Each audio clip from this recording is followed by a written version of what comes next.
Shalom Bapak Ibu. Kita mau belajar tema di bulan ini yaitu The Wonderful of Jesus, yang terambil dari Matius pasal 14 mulai ayat 22 sampai ayat yang ke-33. Kita akan baca secara bergantian Bapak Ibu. Saya mulai dari ayat 22, demikian firman Tuhan. Sesudah itu Yesus segera memerintahkan murid-muridnya naik ke perahu dan mendahuluinya ke seberang. Sementara itu ia menyuruh orang banyak pulang. 1, 2, 3 ya.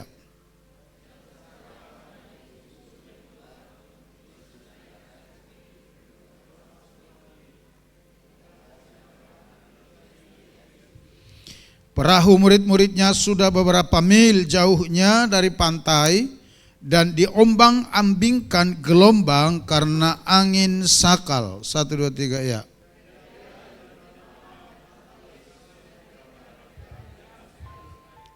Ketika murid-muridnya melihat dia berjalan di atas air, mereka terkejut dan berseru, "Itu hantu." Lalu berteriak-teriak karena takut. 1, 2, 3 ya.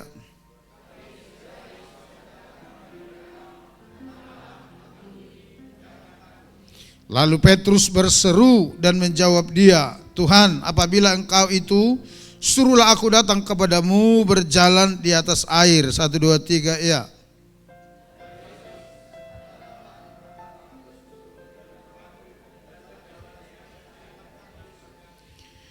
Tetapi ketika dirasanya tiupan angin, takutlah ia dan mulai tenggelam, lalu berteriak, "Tuhan, tolonglah aku." 1, 2, 3 ya.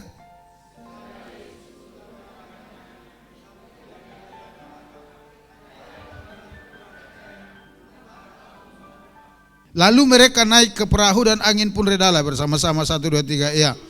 Dan orang-orang yang ada di perahu menyembah dia, katanya, "Sesungguhnya engkau anak Allah." Amin. Yang percaya akan firman ini dikatakan amin. Bapak Ibu, dari perikop yang kita baca ini, kita mau belajar beberapa bagian tentang keajaiban Yesus.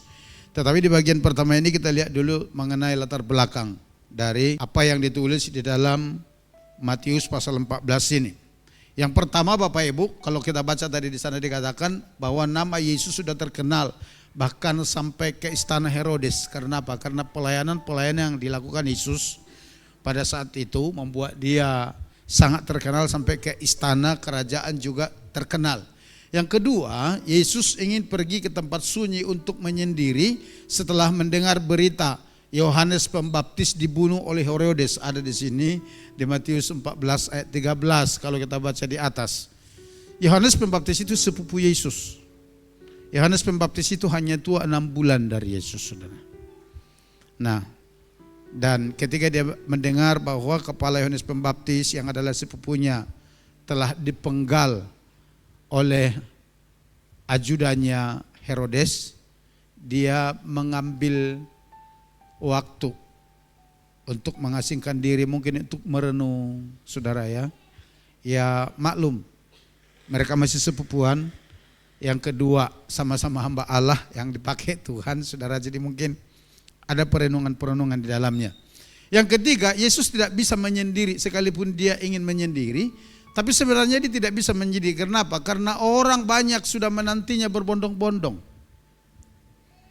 Yesus mau pergi ke seberang untuk menyendiri, tetapi orang udah duluan mendahului dia di sana. Dilihat udah banyak perahu di situ menantikan dia, dan akhirnya nggak bisa menyendiri juga, saudara.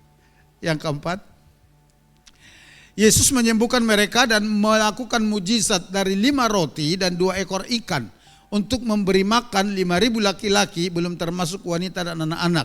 Sisa 12 bakul dalam Matius 14 ayat 14 sampai 21. Jadi tadi yang tujuannya dia mau menyendiri, nggak bisa karena orang sudah banyak. Nah akhirnya Yesus khotbah, kemudian memberi makan 5.000 orang laki-laki, belum dihitung perempuan sama anak-anak. Nah kemudian orang banyak disuruh pulang. Setelah itu orang banyak disuruh pulang oleh Yesus, dan Yesus memerintahkan para muridnya untuk naik perahu dan berdayung ke seberang. Itu di dalam Matius 14. Nah, mengapa Yesus memerintahkan para muridnya naik perahu dan pergi ke seberang? Kalau di dalam Matius 14 itu tidak tertulis alasannya, tidak terlalu kelihatan. Tapi kalau di dalam Yohanes pasal 6 ayat 14 sampai 15 itu kelihatan alasannya Bapak Ibu. Kenapa Yesus itu menyuruh orang banyak pulang dan kenapa murid-muridnya disuruh pergi duluan dan mendayung ke seberang. Nah, karena orang banyak hendak menjadikan Yesus raja dan agar muridnya terhindar dari situasi. Coba buka dulu Yohanes pasal 6 14 sampai 15 ini. Kita lihat. Nah, dikatakan begini. Ketika orang itu melihat mujizat yang telah diadakannya, mereka berkata, dia ini adalah benar-benar nabi yang akan datang ke dalam dunia. 15. Karena Yesus tahu bahwa mereka hendak datang dan hendak membawa dia dengan paksa untuk menjadikan dia raja, ia menyingkir pula ke gunung seorang diri. Jadi jelas saudara ya. Karena orang banyak melihat pelayanan Yesus yang begitu dahsyat dan luar biasa itu. Dan sementara waktu itu bangsa Israel sedang berada di bawah jajahan pemerintahan kekaisaran Roma. Dan orang Israel secara keseluruhan berharap-harap pada waktu itu akan muncul seorang pahlawan yang akan membebaskan mereka dari penjajahan itu. Dan ketika mereka lihat Yesus dan pelayannya dahsyat, mereka berpikir, oh inilah dia yang akan kita jadikan menjadi raja, menjadi pemimpin kita. Tapi Yesus tahu tujuan dia bukan untuk itu, bukan menjadi raja secara politis, bukan. Akhirnya dia menyingkir, dia pergi ke atas bukit, ke atas gunung, dan murid-muridnya disuruh, udah kalian pergi ke seberang duluan. Nah kira-kira begitu. Jadi Yesus ini luar biasa saudara. Kalau seandainya sekarang terjadi begitu, ya enggak, langsung Yesus bikin tim sukses. Ya kan saudara? Kalau ada orang mau jadikan dia jadi pemimpin, langsung bentuk tim, siapa juru bicaranya, tim suksesnya. Kan pasti begitu saudara. Nah tapi Yesus enggak. Dia pilih menyingkir saudara. Yang keenam, kita lihat latar belakangnya juga. Mengenai keterangan waktu sesuai waktu jaga tentara Romawi, berjaga malam tentunya. Kita perlu lihat dulu latar belakang ini. Karena melalui jam-jam jaga malam ini yang dipakai oleh tentara Romawi pada saat itu, kita nanti akan mengerti jam-jam doa Tuhan Yesus itu. Nah, pada waktu itu pemerintahan Romawi membagi waktu di malam hari menjadi 4 bagian untuk berjaga malam. Nah, yang pertama, jaga malam pertama itu dimulai dari jam 18 atau sampai jam 21. Artinya jam 6 sore sampai jam 9 malam. Itu jaga malam pertama, sip-sipannya. Kemudian jaga malam kedua dari jam 9 sampai jam 00 atau jam 12 malam. Kemudian jaga malam yang ketiga dari jam 12 malam atau jam 00 sampai jam 3 subuh. Dan jaga malam keempat yang disebut pagi-pagi sekali itu dari jam 3 subuh sampai jam 6 pagi. Nah, di dalam Matius pasal 14 ayat 15 dikatakan belum masuk waktu jaga pertama, artinya sebelum jam 6 ini. Di dalam ayat 23 dikatakan sudah masuk waktu jaga pertama, berarti mulai dari jam 6 sore sampai seterusnya. Lalu di ayat 25 dikatakan memasuki waktu jaga keempat, berarti dia ada di sini. Sekitar jam 3 subuh sampai jam 6 pagi.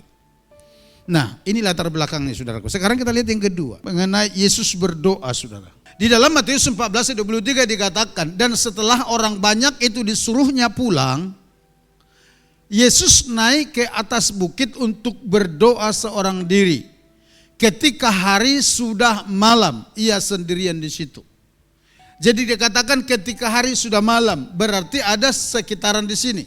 Yesus berdoa seorang diri di atas bukit mulai waktu jaga malam pertama. Jam 6 sore sampai jam 9 malam. Lalu di ayat 25 dikatakan, kira-kira jam 3 malam datanglah Yesus kepada mereka berjalan di atas air. Para muridnya tadi yang pergi duluan itu di tengah danau.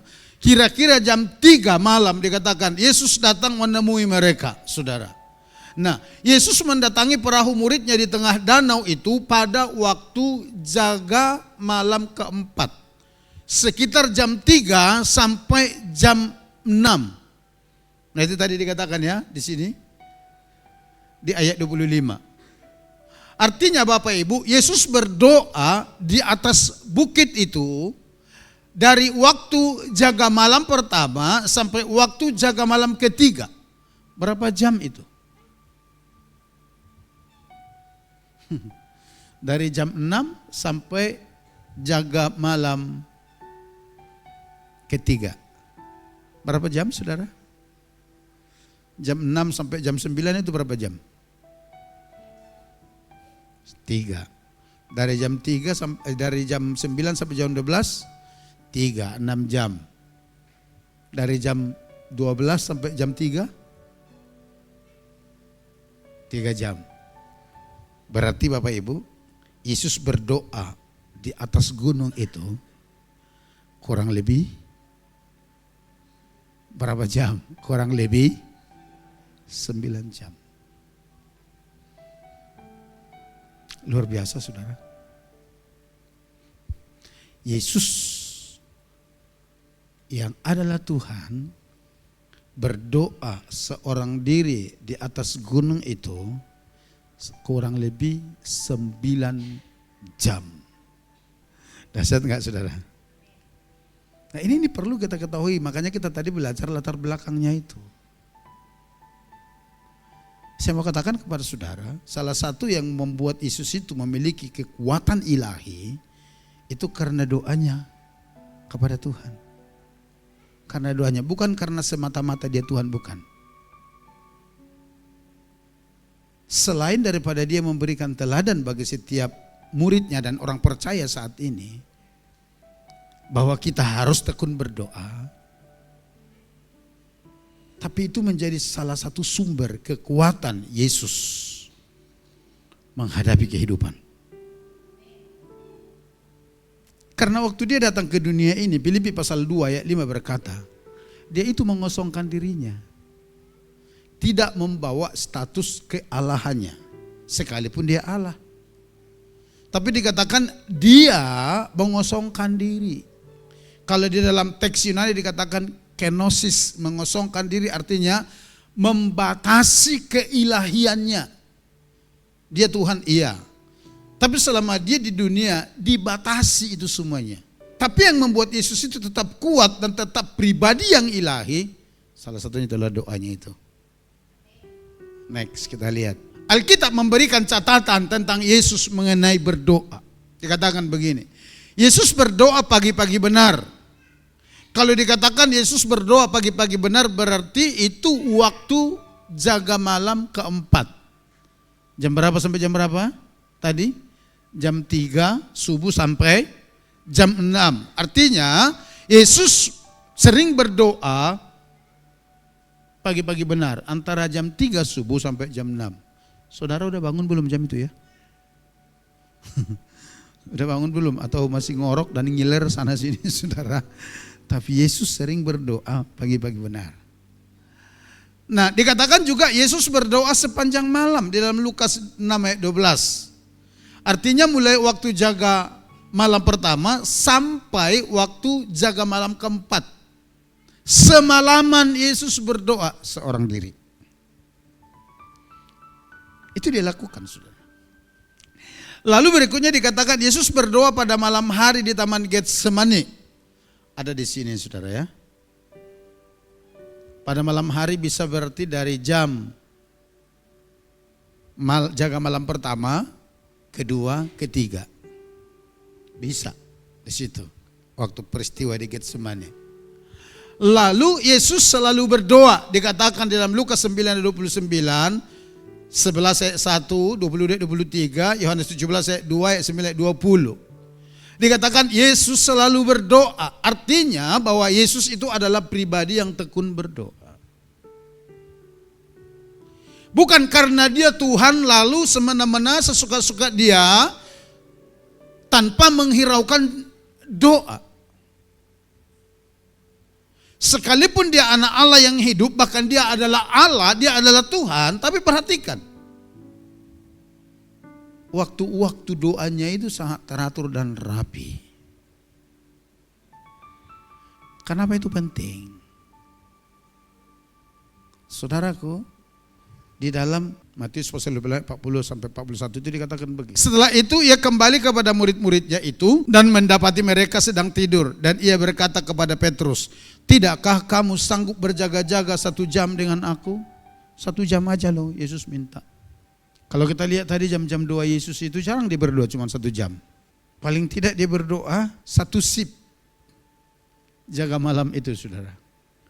Tapi ketika di Taman Getsemani, waktu Yesus mau menghadapi pencobaan berat itu, penyalipan itu, dia juga berdoa, dia bawa murid-muridnya.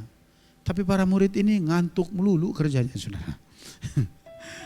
Yesus pergi sepelemparan batu, dikatakan berdoa, dia kembali lihat muridnya udah ngorok semua. Sehingga Yesus berkata, tidak sanggupkah kamu berjaga-jaga 1 jam dengan aku? 41, perhatikan. Berjaga-jagalah dan berdoalah supaya kamu jangan jatuh ke dalam pencobaan. Roh memang penurut, tetapi daging lemah. Ternyata salah satu tujuan doa itu membuat saudara kuat dan tidak mudah jatuh ke dalam pencobaan. Ini mungkin yang kurang kita pahami. Tapi melalui pernyataan Yesus ini, coba kita belajar mengerti. Saya renungkan Bapak Ibu, dan saya dibuat ngeh. Sekalipun Yesus ini ada di dalam bingkai perencanaan Allah menggenapi misi kerajaan Allah, tapi saya percaya apa yang dikatakan Yesus ini betul adanya, iya dan amin. Seandainya Yesus tidak berjaga-jaga di dalam doa yang begitu rupa, ada kemungkinan dia jatuh ke dalam pencobaan. Ada kemungkinan. Pencobaan apa? Untuk tidak taat kepada Bapa menghadapi penyaliban itu. Pencobaan apa? Ketika Yesus dicobai iblis. Dia bisa jatuh loh, saudara. Kalau seandainya Yesus bukan pribadi yang tekun berdoa. Kalau seandainya Yesus doanya hanya Senin Kemis. Kalau seandainya Yesus lebih banyak main TikTok daripada doa, saya percaya dia akan jatuh ke dalam pencobaan. Dari mana kita tahu? Dia yang mengatakannya. Karena dikatakan roh memang penurut tapi daging lemah. Orang sering mengungkapkan kalimat ini, tapi paham gak maksud daripada roh penurut daging lemah itu? Artinya begini Bapak Ibu. Roh itu ada terbungkus di dalam tubuh saudara. Kalau saudara gak bisa mendisiplin daging ini, roh yang ada di dalam itu akan menuruti keinginan daging ini. Itu maksudnya. Betul.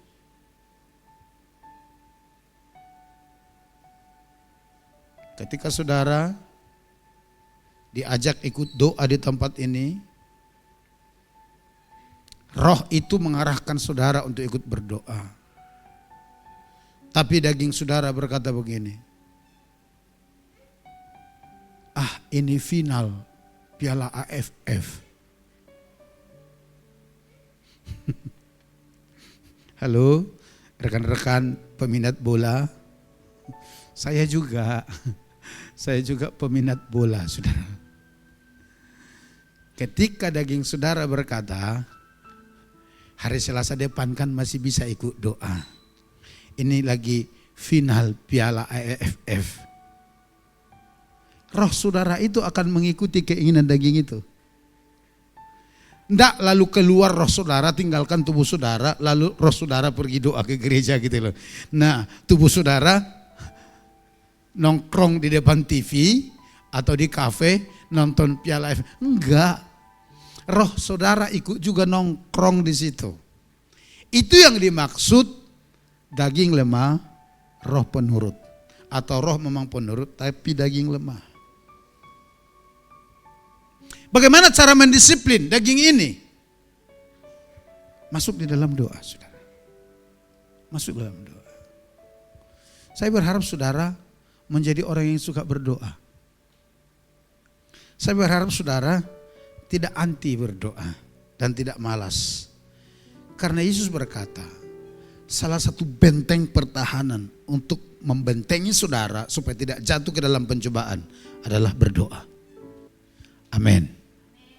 Lihat orang-orang yang jarang berdoa, bandingkan dengan orang-orang yang suka berdoa, lebih mudah oleng yang tidak suka berdoa. Lihat, boleh lihat sekalian saudara. Lebih mudah oleng, lebih mudah dicobai, lebih mudah jatuh. Karena apa? Tidak memiliki hubungan yang intim dengan Bapa. Lebih mudah khawatir. Oleh karenanya, ayo kita mulai belajar berdoa. Disiplin diri kita untuk berdoa. Bahkan saya mau katakan, bukan hanya membuat pertahanan rohani saudara kuat, tapi kalau saudara mau melihat hal-hal besar terjadi dari Tuhan, perbanyak doamu. Minggu lalu saya singgung tentang kebangunan rohani di Inggris, di Wales tahun 1904. Saudara tahu kenapa itu terjadi? Ada seorang anak muda belia di sana bernama Ivan Robert. Mulai dari perjumpaannya dengan Tuhan usia 13 tahun.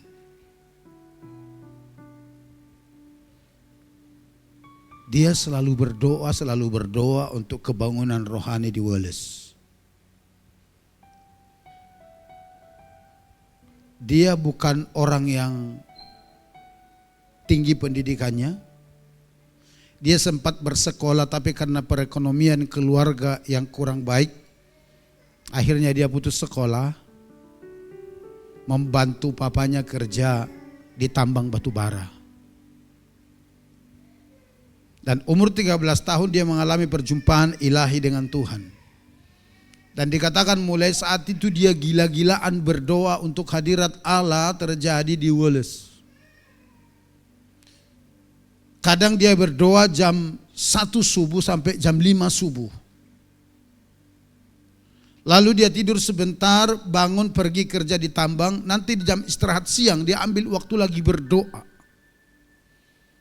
Dan itu terus dilakukan setiap hari. Berdoa dan baca Alkitab, berdoa dan baca Alkitab. Sampai di tahun 1904, dia kelahiran 1878. Sampai tepat di tahun 1904, hadirat Allah menyerbu Wales. Dalam 2 tahun ratusan ribu orang bertobat. Terjadi pertobatan di jalan-jalan. Orang menangis di jalan-jalan menyesali perbuatan dosanya. Kenapa? Sadar akan Tuhan. Nanti saudara boleh searching tentang itu. Itu suasana surgawi benar-benar turun di sana. Sampai dikatakan polisi jadi kurang kerjaan. Karena bandar judi banyak yang tutup. Kafe-kafe, remang-remang banyak yang tutup. Karena apa? Orang pada bertobat. Bermunculan misionaris dari Inggris. Karena apa? Ada seorang pemuda belia yang tekun berdoa untuk kebangunan rohani negerinya.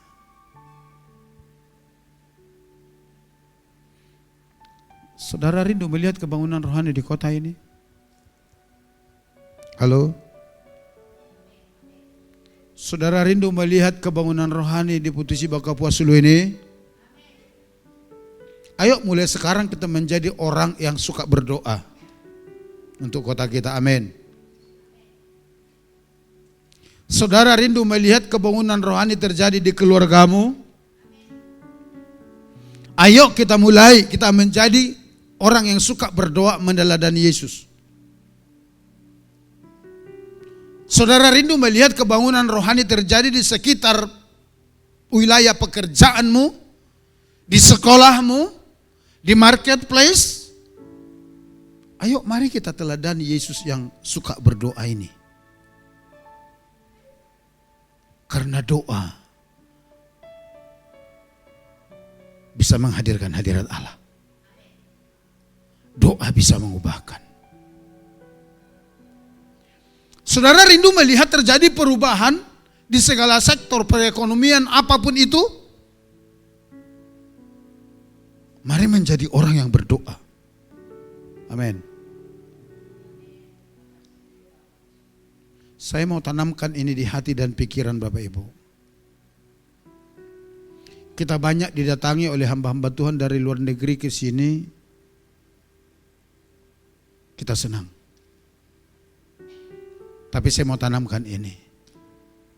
Seharusnya kita punya mimpi bahwa bukan lagi orang-orang dari luar datang ke sini, tapi orang Putus Sibau yang pergi ke luar negeri jadi misionaris.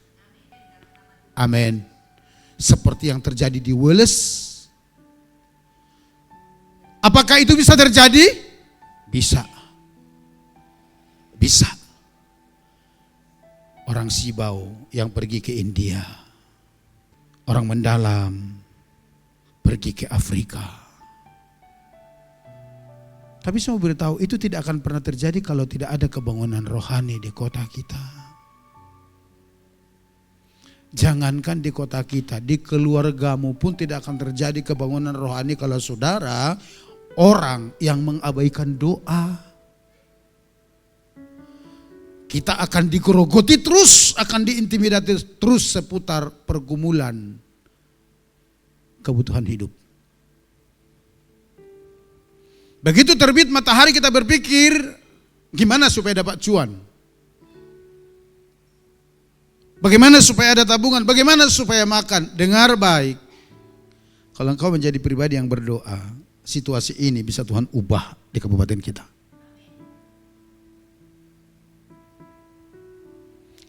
Oleh karenanya di gereja ini, sebagai bagian daripada penggembalaan kita, kita siapkan wadah Bapak Ibu. Setiap hari Selasa malam kita adakan doa bersama. Itu bukan hanya untuk pengerja, semua jemaat terbuka. Kenapa kita sebut doa bersama? Supaya yang baru-baru juga boleh datang. Yang belum terbiasa berdoa belajar, sama-sama berdoa. Tapi kalau kita benar-benar di hari Selasa malam itu tidak ada waktu, kita siapkan menara doa kita di atas. Saudara yang tidak bisa berdoa teriak-teriak di rumah saudara, karena mungkin tetangga kiri kanan, nanti takut kita, hoi Pak ngapain ribut di situ? Nah ditakut digituin. Ayo naik ke menara. Belum terbiasa seorang diri, buat kelompok. Enggak cukup di ruang doa yang agak kecil, pakai yang lebih besar itu, yang di atas itu. Supaya kita bisa berdoa di sana, amin. Jam berapa Pak bisa? 24 jam satu hari itu buka. Tinggal saudara pilih, mau datang berdoa atau tidak. Ingat doa itu bisa mengubahkan segala sesuatu. Kalau kita lebih banyak waktu berdoa kepada Tuhan, saya pastikan waktu kita ngegosip dengan sesama berkurang. Betul saudara ya? Jadi kalau saudara lihat Yesus itu melayani dengan keajaiban, sekali lagi itu tidak semata-mata karena dia Tuhan, tapi perhatikan jam-jam doanya. Amin. Dan kita mau belajar dari situ.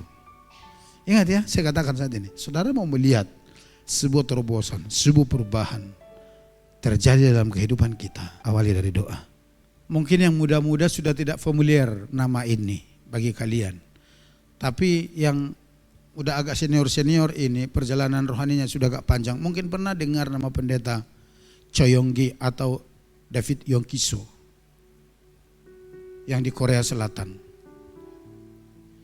Nama gerejanya Yoido Full Gospel. Di tahun 1900-an sampai tahun 2000-an, jemaatnya hampir 1 juta. Saya udah pernah dari gereja itu. Saya udah ibadah di gereja itu dan sudah doa di bukit doanya itu di Korea Selatan. Di bukit doanya itu tidak ada jam-jam yang kosong. Terisi Sudah ada di situ jadwal-jadwalnya. Dari jam sekian sampai jam sekian yang ngisi menara doanya ini. Itu baru di ruangan doanya seperti ini. Belum di gua-gua doanya yang di bukit itu. Kita masuk ke dalam gua, itu ratusan lubang Bapak Ibu. Dan memulai pelayanannya waktu beliau belum terlalu sibuk. Dia berdoa sekali duduk itu 5 jam. Sekali duduk seorang diri berdoa 5 jam. Setelah pelayanannya semakin besar, semakin sibuk, akhirnya berkurang jadi 3 jam. Saudara tahu, saya baca bukunya. Dikatakan begini, kalau dia masuk ke kamar doanya, dia akan pesan asistennya. Dia katakan, siapapun yang telepon saya, jawab bahwa saya sedang menghadap raja di atas segala raja. Sampai suatu waktu Presiden Korea telepon mau berbicara dengan Yong Ki-soo. Dijawab seperti itu sama asistennya. Katakan sama beliau, ini Presiden Korea. Pak, jangankan Presiden Korea. Karena beliau itu sedang menghadap raja di atas segala raja.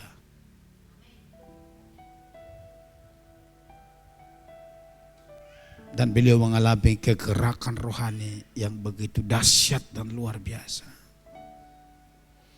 Waktu saya ke Korea Selatan, kita dibawa di Museum Korea, Museum Rohani Korea, diperlihatkan kepada kita kondisi orang-orang Korea sebelum di dalam Tuhan. Itu lebih parah dari kita. Orang-orang kita di sini yang belum bertobat banyak yang suka mabok ya. Betul ya? Banyak yang suka mabok ya. Tapi adakah di antara mereka yang sampai tidur di dalam parit? Saya pikir masih jarang ya. Semabuk-mabuknya orang kita di sini, mereka paling tidur di emperan rumah ya enggak. Tapi dokumentasi yang saya lihat di museum mereka itu, waktu mereka belum di dalam Tuhan, tidak diberkati atau tidak ada uang, baru tidur di rumah. Kalau gajian lagi ada uang, rata-rata tidur di pinggir jalan di parit karena mabuk semua kerjanya. Tapi ketika Tuhan melawat Korea Selatan, itu ada terjadi kegerakan rohani besar-besaran di sana. Dan saya mau katakan, kalau itu bisa Tuhan lakukan di Korea, di Inggris, di Amerika, di Los Angeles, Jalan Azusa Street itu, saya percaya di Kapuas Hulu, di Putus Siba juga bisa Tuhan lakukan itu. Asalkan kita menjadi orang yang meneladani Yesus, tekun di dalam berdoa. Amin. Mau melihat istri kita sungguh-sungguh di dalam Tuhan, mau melihat suami kita sungguh-sungguh dalam Tuhan, bawa di dalam doa. Karena segala sesuatu bisa Tuhan lakukan. Kemudian kita lihat bahwa bukan hanya catatan Alkitab memberikan laporan kepada kita tentang waktu-waktu berdoa Yesus, tapi dia juga mengajarkan tentang doa kepada muridnya. Pertama, dia mengajar tentang doa Bapa kami ada di sini. Lalu dia mengajar tentang berdoa dengan tekun. Di dalam Lukas pasal 18 itu ya.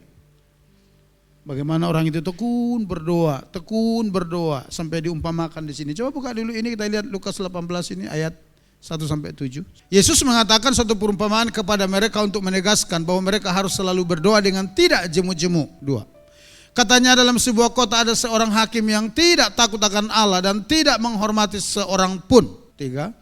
Dan di kota itu ada seorang janda yang selalu datang kepada hakim itu dan berkata, belalah hakku terhadap lawanku. 4. Beberapa waktu lamanya hakim itu menolak, tetapi kemudian ia berkata dalam hatinya, walaupun aku tidak takut akan Allah dan tidak menghormati seorang pun. 5. Namun karena janda ini menyusahkan aku, baiklah aku membenarkan dia supaya jangan terus saja ia datang dan akhirnya menyerang aku. 6. Kata Tuhan, camkanlah apa yang dikatakan hakim yang lalim itu. 7. Tidakkah Allah akan membenarkan orang-orang pilihannya yang siang malam berseru kepadanya? Dan adakah ia mengulur-ulur waktu sebelum menolong mereka? Sudah tahu maksud perumpamaan itu?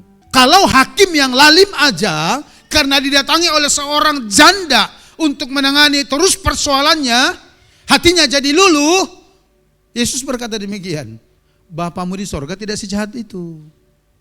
Kalau hakim yang lalim aja bisa hatinya luluh, apalagi Bapamu di sorga. Itulah maksudnya. Kalau kita tekun berdoa, artinya segala sesuatu mungkin ketika kita menjadi pribadi yang tekun berdoa kepada Tuhan. Amin. Saya tahu saudara hanya mau terima enaknya saja. Mau mengalami indah itu tapi enggak berdoa. Enggak ada rumusnya. Itu yang buat kekristenan kita itu kadang-kadang tidak bertumbuh saudara. Kita pikir yang penting percaya Yesus. Karena kita diajar begitu. Yang penting percaya saja. Yesus saja berdoa, bagaimana lu enggak berdoa? Lalu dikatakan berjaga-jaga dalam doa. Berdoa dalam nama Yesus. Diajarkan ini, mengampuni sebelum berdoa. Dan berdoa dalam iman. Jadi ada banyak sekali Yesus mengajar tentang bagaimana kita berdoa. Next. Ada perbedaan antara orang Farisi berdoa dan Yesus berdoa. Orang Farisi berdoa di rumah ibadat dan pada tikungan jalan raya. Mereka berdoa untuk dilihat orang dan lebih menekankan doa yang secara ritual saja. Matius pasal 6 ayat 5. Tahun lalu kita belajar tentang berdoa. Kenapa orang-orang ini pada berdoa di tikungan jalan? Saudara masih ingat? Berapa kali orang Israel berdoa satu hari? 3 kali. Itu tradisi mereka. Pagi, siang, petang. Dan ada waktu-waktunya.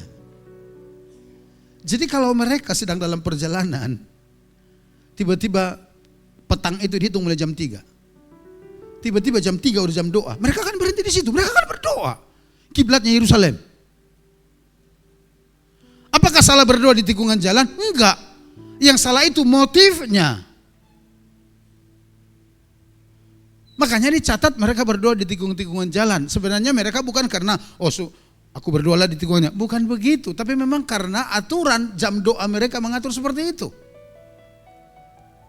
Termin pertama di pagi hari dari jam 6 bisa sampai jam 9 atau dari jam 3 subuh sampai jam 9. Terus nanti jam 9 sampai jam 12 itu siang hari. Kalau udah jam 12, mereka di toko, sedang nimbang, berhenti, doa. Dan itu yang dipraktekkan Daniel. Kalau baca kitab Daniel itu berdoa 3 kali sehari menghadap ke Yerusalem. Itu yang dipraktekkan jam-jam doa mereka itu.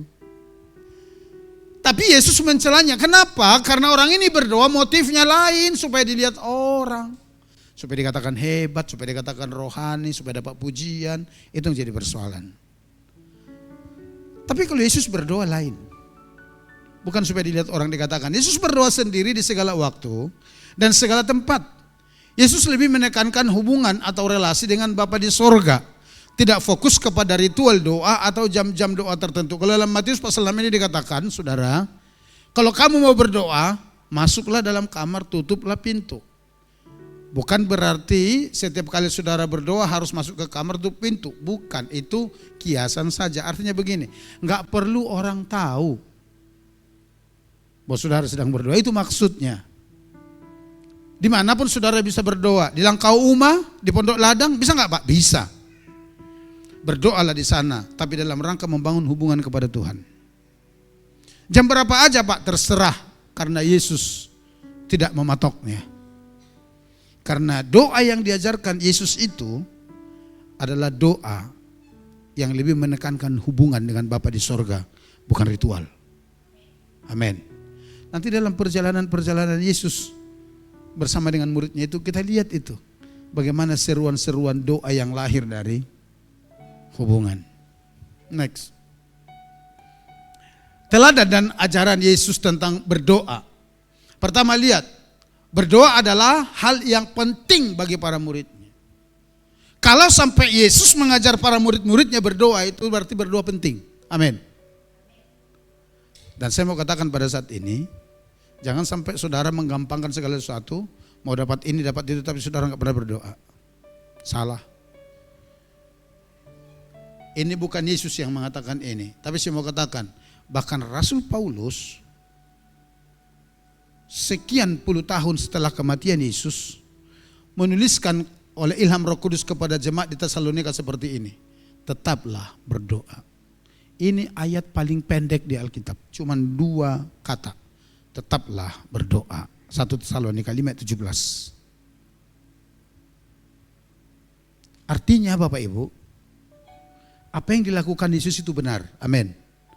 Karena Paulus oleh ilham Roh Kudus dapat konfirmasi dari Roh Kudus untuk mengajarkan kepada semua orang percaya supaya kita tetap berdoa.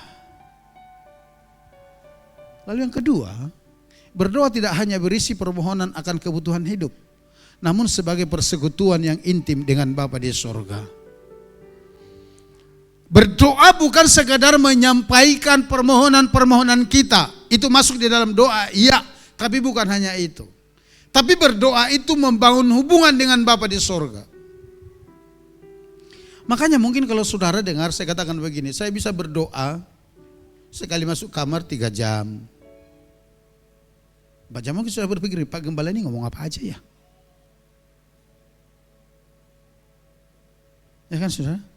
Karena yang ada di pikiran kita tuh doa itu ya mengajukan proposal kayak begini. Tuhan, aku datang dan berdoa, aku meminta kepadamu yang pertama, berkatilah makananku hari ini. Yang kedua, berkatilah pekerjaanku. Yang ketiga, berikanlah aku jodoh. Ya kan? Yang keempat, berkatilah suamiku. Kelima, berkatilah istriku. Dan ada lagi yang selirik yang lain. Contohnya. Kalau cuma baca begitu, 10 menit bisa kita baca beberapa lembar. Tapi yang dikatakan doa, hubungan itu enggak begitu. Tapi kita membangun hubungan komunikasi kita kepada Tuhan. Kita menyembah Tuhan, memuji Dia. Saudara tahu, lagu-lagu itu bisa menjadi doa saudara kepada Tuhan. Ku masuk ruang Maha Kudus dengan darah anak domba. Ku masuk dengan hati tulus, menyembah yang maha kuasa. Ku menyembahmu,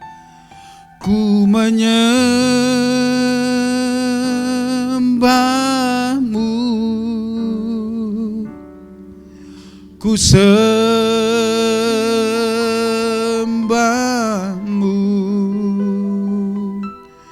ku menyembahmu,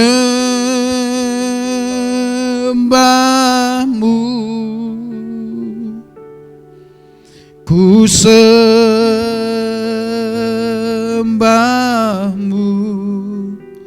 sebab namamu kudus,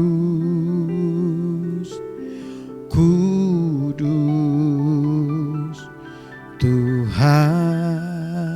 Itu nyanyian, tapi itu bisa menjadi sarana doa saudara kepada Tuhan dalam membangun hubungan. Ketika saudara berkata, datanglah kepada Tuhan. Bersikaplah bahwa kita sedang berhadapan dengan Dia dan datang dengan hati yang menyembah. Jangan nyanyikan lagu itu hanya nyanyi keluar dari mulut tapi tidak dimaknai. Kalau saudara bisa masuk dalam suasana begitu, saudara, aku mau katakan, saya enggak berani jamin apakah saudara bisa berdoa dalam 1 jam. Tapi saya mau katakan bisa berjam-jam saudara di hadirat Allah. Tapi kalau kita menganggap doa itu hanya sebatas menyampaikan permohonan, proposal, dengar, 30 menit aja engkau berdoa, engkau sudah bosan, pantatmu sudah gatal, dan ingin cepat berlalu dari sana. Oleh karenanya doa yang diajarkan Tuhan Yesus bukan hanya doa permohonan, tapi doa hubungan, relationship kepada Bapa di surga. Amin saudara ya. Saya melihat wajah-wajah yang mau diberkati Tuhan di sini. Oleh karena kita mau mengambil sikap, mengambil waktu berdoa seperti Kristus berdoa kepada Bapa di surga.